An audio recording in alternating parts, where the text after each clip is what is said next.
Hi, guys. Hey, Gabrielle. It's the end of the week. Here we are. Um, Today we have an interesting topic, I think. It's a debate a little bit. So I'll say that when I started thinking about working more with food banks a couple of years ago and thinking about food insecurity, I started doing research. And very quickly, I saw there was a whole world about food waste and food rescue and food banks, and it all kind of melded together. And everyone sort of talked about it like one was a solution for the other. On the one hand, we have all of these people who are hungry, and on the other hand, we have food that's not being eaten. So we put them together, and then we've solved two problems. We've got reduced waste, and we've fed hungry people. Like, this is so great. And I and I thought, okay, well that sounds cool. That's compelling, and it got me thinking about food waste. And subsequently, we've done some food waste work at LID. But I think as I, and then with you guys, and other colleagues got more into doing these projects, definitely thought sometimes, like, is this actually the solution for the other side? Like, does this really go together? So I thought that would be an interesting topic. So tell us about the projects you've done that kind of bring you to be in this conversation. You and I, we got the chance to work with the World Wildlife Fund, and it was a project that was focused on food loss or waste. The idea is they wanted to come up with solutions to food waste hotspots that were happening anywhere in the supply chain between the farm to the retailer. And so we worked for about 8 months on this project. It was a long project. We did a lot of on-sites. We visited farms. We visited processing facilities, food processing facilities. We went to coolers where they cool down these fresh fruit really quickly to get them enter them into the cold chain. We went to distribution centers of retailers as well as retailer stores, and all that came into two different reports. One for fresh strawberries, the second for frozen potatoes, where we identified the hotspots and we came up with solutions that could address each of those hotspots based on their importance, and tried to come up with ways to save the food and have it be used for human consumption. Yes. So, and those reports are coming out in 2024. Yes. We're at a known quite hopeful. Sometime soon. And Isaac, how about you? Yeah. Well, I was really brought into kind of the food banking world. It was actually one of my first projects at LID, working with Jeff Hamilton and the Greater Cleveland Food Bank. So that was really interesting, a lot different from what I had seen in my previous work. But that was a really good experience, and then that really just brought me into the extended world. So doing work with Feed More Western New York and Buffalo, working with the Greater Chicago Food Depository, and then working with a variety of food banks in Canada. And now you have many food bank clients. And now we do. It's kind of exploded over the last 6 to 9 months with the Food Banks Canada network. Yeah. But it's been a really, really rewarding experience, and just like getting going with all these different projects has opened up a lot of different opportunities, but also a lot of learning about food rescue, food waste. Right. I think all these projects, the World Wildlife Fund, the food bank projects, I find them interesting because they've got a supply chain element and a business element, but they also all have some kind of social or environmental aspect to them also, where we as the team have to learn a whole bunch of laws or environmental science or social policy or something else to understand what's going on. And I find that interesting. So I think we should dive a little more into what is food waste and what is the food at food banks, and how are these two things connected, if they are connected.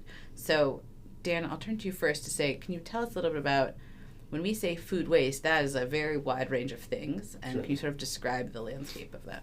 Sure. So I think, just to start off with a definition, food waste would be any food that is grown which does not end up being consumed by humans. And so I think, just a general statistic from REFED, is a third of all food produced in the U.S. Does not end up in human consumption. So the scale of it is quite important. I think that translates to something like 149 billion meals annually.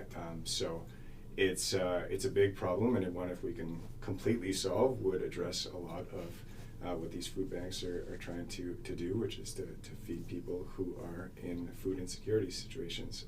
So As for the food waste itself, it can happen at multiple stages of the supply chain, anywhere from the farm level, where the food doesn't make it out of the furrows for whatever reason, whether it's weather, pest pressure, labor constraints, financial constraints of the farm, whether it doesn't make it past the inspection stages of a cooler where you're trying to cool the berries down into the cold chain.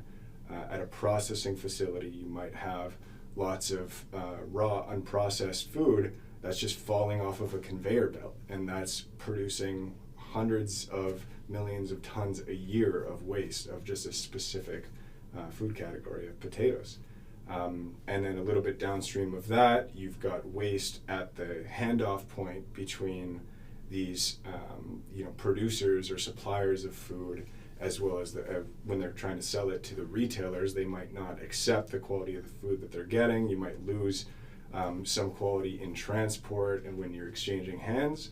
And then at the retailers are very effective at not losing food in their distribution center, because they're touching it once or twice between when it comes in and when it goes out. And but at the retailers, where you're at the grocery stores, there's quite a significant amount of waste happening there. The issue with that is that's when you have the least amount of shelf life remaining for the fruit to get it into the people's hands. And this is probably, one of the important things we're going to talk about today. Yeah, and fruit and all other kinds, especially perishables of all sorts, meats and deli and cheese and everything. Yeah, that's big goods, everything. And then, of course, there's food waste in people's homes and at restaurants and all the places that we eat food. There's always excess food, and there's a lot of excess food. Right? We live in abundance, and so okay. And I think we'll go to food banks. I think there's I would call it a misconception, but maybe like a general idea in the public mind that like the food at the food bank comes because like I put a can into a big bin at the grocery store or at my kid's school or something, but that's actually not really where the food at the food bank comes from for the most part. So where does the food come from? Yeah, it is maybe a little bit misleading, or conceptually that's part of it. Yes. But not as big as some of us might think. Right. So at the surface, obviously we see us personally making donations. Part of that donation does go to the food bank. But at a high level, the food bank purchases goods, whether it's food service, whether it's manufacturers. Right. I think that'd be a surprise to people, that the food bank actually raises money and then spends a lot of money buying food. And it's like kind of obvious when you think about it, but I bet if you asked kind of the average person, they would not actually think that was the case. Yeah. So they do a lot of purchasing. They get a lot of donations from the public, but also from manufacturers, distributors. And I think one of the things that I've seen, especially working with the U.S. and working in Canada, is just a contrast between the two systems, where in the U.S. they rely a lot more on like federal programs. The government is actually U.S. Department of Agriculture, supporting it, supporting them either through funding or through actual food donations. Yeah. Whereas in Canada, it's maybe a lot. The organization is maybe not as firm or as concrete as in the U.S. We saw that in the Food Banks Canada project. A lot of the food that is brought into a food bank and delivered to the end users actually comes from within those communities. So about 70%, based off the data that we had, comes from either local donations, local manufacturers, or food rescue in the various small communities. Right, within the U.S., a lot is coming from programs that the federal government runs where things might be shipped over a long distance to get to a food bank. Yeah. Okay. So the food banks are buying food. They're getting food from the government in the United States. They're not in Canada. And they're getting donations. They're getting donations from individuals, and then they're getting bigger donations and trying to rescue food. Who is donating sort of at the corporate or institutional level? Yeah, I think just in terms of donations, it could be any distributors or manufacturers of food.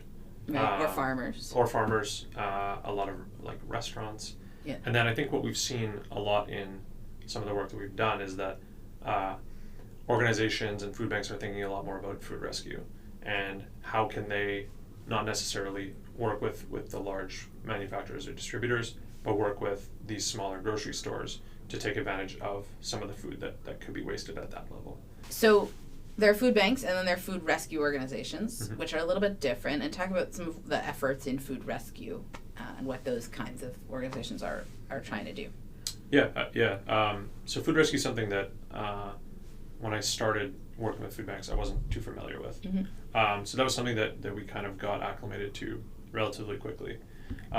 Essentially, at kind of a high level, food rescue is, or food rescue in practice is the food banks going to local distributors, going to local manufacturers, grocery stores, smaller restaurants, and looking for food that is at or near expiry to be received into and then distributed out of their facilities. I think what we've also seen with a lot of the food banks is just how much resources and how much time and effort it takes to execute upon this food rescue. Right. Donations can range from a full truckload of pallets from manufacturers to a couple boxes of food that is donated to a local grocery store. Right. So it just takes a lot of time and transportation resources, sortation resources at the food bank that they don't necessarily have to be able to, maybe generate a small amount of ready food to be distributed to the public. Yes. Dan, given all the things you saw in the World Wildlife Fund project, what were some of the complexities of saving the food? Like, we saw a lot of food waste, but then why was it hard to save it? Yeah, certainly. To connect directly to Isaac's point right there, what we saw at the store level is just the logistics of trying to schedule pickups from these food rescue organizations was too much for them to be able to manage. If they had an order, they basically got their 3 boxes of, they repurpose banana boxes and throw whatever food they capture that ends up getting kind of food bank, let's say, as an adjustment out of their inventory, and they're ready to send it out the door. If that pickup van doesn't show up, or they show up and the boxes are on this shelf instead of this shelf and they can't find it and then they leave, the food rescue organization's kind of upset because they spent their resources, and then the store can't necessarily manage on that level when they have, so many labor challenges themselves. And just trying to find time in their employees' day, any food major retailer struggle to find the labor they need right now. And so to think about just doing all these additional tasks on top of all of the work they have to do to enable 2 or 3 boxes to go at the door right at the time it's expired, because they've held that food as long as they possibly can to try and save and sell the food either at full price or a discounted price before they kind of are willing to let it be rescued. And so those are the kind of inherent challenges on the other side, at least at the retailer level. Right, and there's in the aggregate, there's a lot of grocery stores. It's a lot of food, but it's spread out on so many stores, and so and so many different people have to be involved in the logistics of it. There's not a lot of economies of scale, and so that makes it hard. On the farm side, you and I were on some strawberry farms in California, which was pretty cool, and there were a lot of strawberries on the ground though that were perfectly fine, and I picked some of them up and ate them all. They were delicious. We ate way too many strawberries. I ate way too many strawberries, but a lot of strawberries did not make it into the clamshells and off the field. So, but then it's so much strawberries, but why is it so hard to get them out of the field and save them? So there's a few different reasons. One can be just the quality of the food at the time it's supposed to be ripe isn't exactly there, which can be due to worse weather conditions earlier on in the season. They didn't get enough chill time at night. For whatever reason, they're not perfectly ripe when the harvest passed through that section of the field. And that's one of the reasons, but I would say the major reason, and we have maybe a little bit more control over, is truly the labor. And what it is it's just very, very difficult work to pick a strawberry. Yes. It's extremely labor intensive. You're picking a very bushy plant, maybe less than a foot off the ground, and you're doing back-breaking work all day long, and then you're also being paid by a piece rate. And so you're getting a base salary plus the amount of clamshells that you're picking for that day. And so if you ask the worker to slow down so that they can capture more of the fruit, to not miss any, on the plant, it's leafy, you got to check behind the the further behind the leaves what you're going to miss. If you ask them to do that, it's such a competitive labor environment that they will walk off that farm and go to the farm next door who's willing to pay them to pick as fast as they can so they can make their better hourly salary. Right.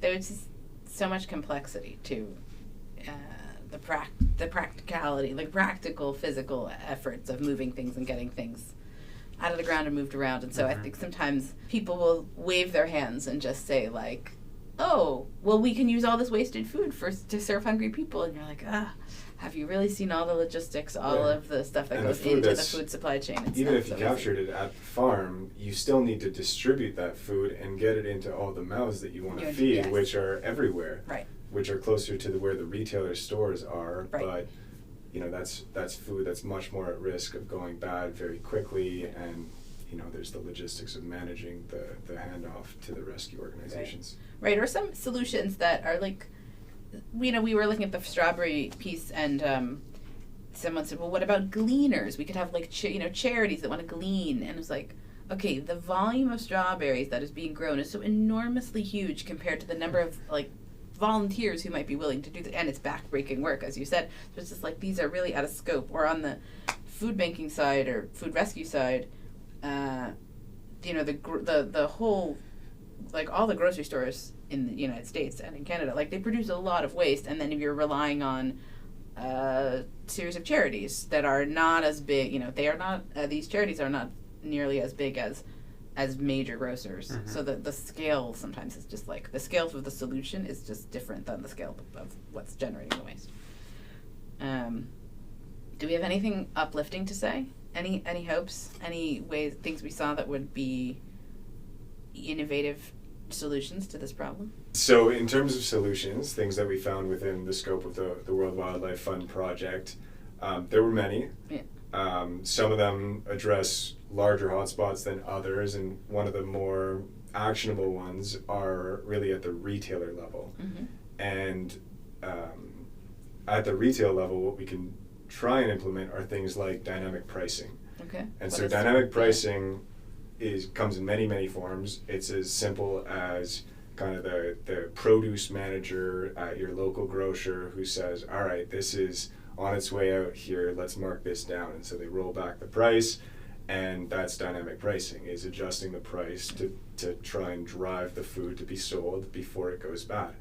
And there's a lot of new ways with artificial intelligence, new ways with electronic price tags, where they can consider demand fluctuations in real time, price the food to go in real time, and try and drive the sales and enable the product to be sold before it gets to that point where there's going to be an attempt to try and food bank it, but a lot of the time you might miss the timing on the pickup, and right. So that's something that I'm excited about personally, and I think has a lot of potential. There's been a lot of grocers, I think, in Europe and mm-hmm. some of the more green grocery stores in North America who have right. started to use that, and it's going to continue to grow as an actionable solution. I have one. I came across this organization, and I haven't worked with them, but I had a nice chat with the fellow who runs it. It's called Rethink Food in New York, and what I thought was interesting is they are doing two things that try to get at logistical problems in what we've been describing. So one is they pay restaurants to make food that's donated to charity. In other words, they're using kitchens that are idle. Like, so they say to the restaurants, if you've got kitchen space that's not mm-hmm. being used. So it was like, okay, there's a way to try to have some supply chain infrastructure in the kitchen and then connect it with this charitable food network.